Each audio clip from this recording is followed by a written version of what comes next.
Welcome to American Modified Volume Training. This is upper body pull workout A.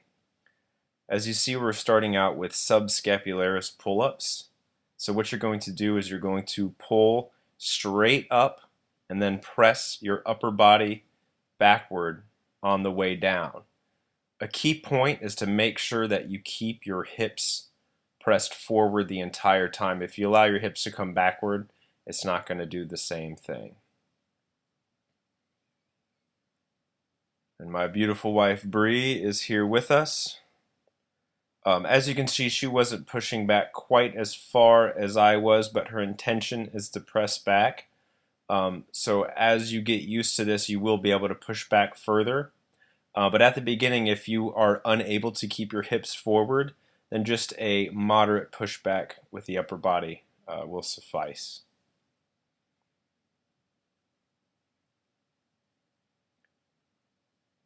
Next, we move on to wide grip pull-ups. So you just grab the bar as wide as you can possibly and pull your chest straight up and down. You're going to want to keep your elbows perpendicular to the floor and to the ceiling.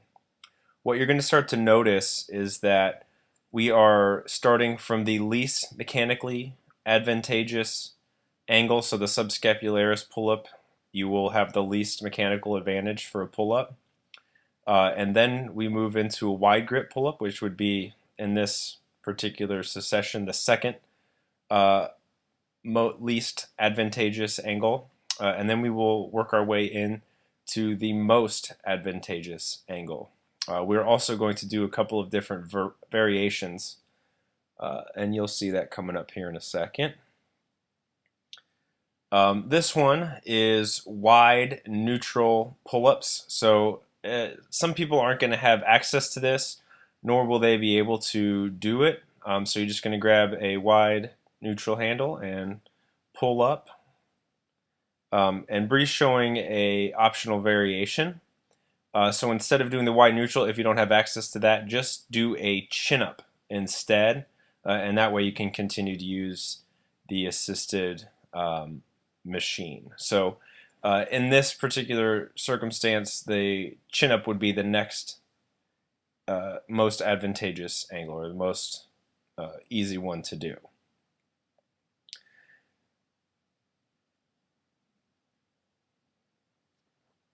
Now, if you are going in the same order as I was, the next and final one would be underhand chin-ups. Or chin-ups themselves just mean underhand, so saying underhand chin-ups is being a little bit redundant. But that would be your final of the AMVT. So if you're keeping track, we have done 3 sets of 10 of pull-ups in 4 different variations, meaning that we've done 12 sets of 10 reps, or 120 reps total. This idea was born when Coach Sizemore, myself, and Coach Watson were in between contests. We're actually watching a bodybuilding contest, and we just decided we were going to do a lot of pull-ups. And I thought, let's do 10 sets of 10. But then I realized that, hey, let's make it a little bit bigger variety. So that's what we did. We just turned it into variety, and kind of there was born the American Modified Volume Training. I came up with the name because, well, it's like German volume training, but we are Americans, and we just modified the classical German volume training, which is a fantastic program. I just think that we've been able to modify it, possibly make it better, but I still use the German volume training with a lot of my clients anyway. So what you were seeing us do was just a dual handle lat pull down. You can use the wide pulley system and just pull a seat in between, or at some gyms there's actually a machine that does this. So whatever your availability is, you can do. But it's 2 sets of 50 reps, so that way you're doing 100 total reps. The next exercise is our first rowing exercise. As you'll see, the workout B is more of a rowing start. So we're going to focus workout A on more vertical pulling and then workout B on horizontal pulling, like rowing. So this one is a triple drop set. So you're going to do 10, reduce the weight by about 20%, do 10, reduce weight by 20%, and do 10. So you'll see I'm leaning slightly forward on my rows, and this is a newer way of teaching it, at least from myself. I was watching a YouTube video, I believe it was from one of the Polican Group's people, and they were saying, lean a little bit forward while you do this. Old school, as Bree's showing you right here, which is what I used to teach, was to lean back a little bit with an excessive arch in your spine, which I think has its place, but doesn't quite hit the back in as optimal a way as leaning slightly forward is.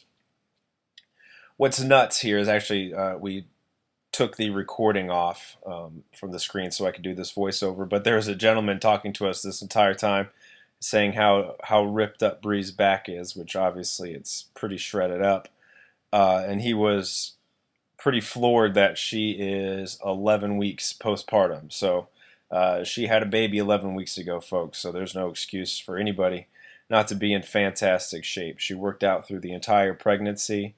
And inspiration to me, and in fact she's in better shape than I am. She'll deny that, but it's pretty obvious.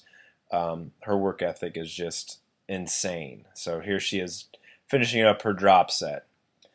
That concludes the back part. Now we're going to move on to the rear delt portion of this. So we're just going to do letters. So this first one is an I raise. So if you're trying to make your body into an I, you would just raise your arms straight forward. It's just a way to hit your rear delts, and we're going to focus on hitting it in a bunch of different angles.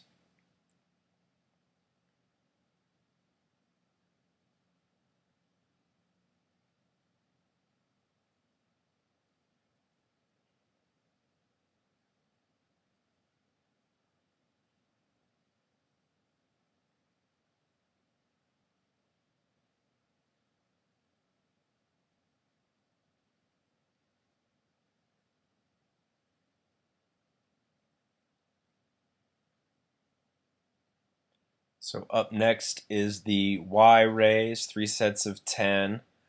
So a lot of you guys are going to notice that even though it's an upper body pull day, we don't do any biceps. And that is because we actually have a specific arm day set aside for training. So it's really just going to be a pull day, which is going to be your back and rear delts, and a push day, which is going to be your chest and shoulders, essentially, kind of laterals and front part of your delts. Whereas we'll also just have a specific arm day for biceps and triceps. But the Y raise is pretty self-explanatory. Keep your thumbs up and raise your arms as if you're doing the Y part of the YMCA. Up next is T raises, or otherwise known as lateral raises. I'll call them lateral raises most other times, but since we're doing letters, it just makes a little bit more sense to just straight up call them T raises. You'll notice that our form is pretty good when we're doing this, and our tempo is relatively controlled. The volume of this program is so large that I'm not going to be a huge stickler about form or tempo, although using some form and good tempo is going to be a little bit more beneficial. This next one is an A raise. It's similar to a T raise, but you just kind of bring your arms back as if you were going to be flying like an airplane. It's just all we've done is hit our rear delts from 1,000 different angles. In total 120 reps. We're using pretty light weight here. Our rest periods are basically just back and forth, so it's going to be anywhere between 40 and 60 seconds rest period. With the back, you may need to take a little bit more rest, 60 to 90 seconds. But basically just go when you feel ready. Don't take any more than a minute and a half to rest. Otherwise, you're just sucking wind or talking to somebody too long. So that will conclude our AMVT sample for upper body pull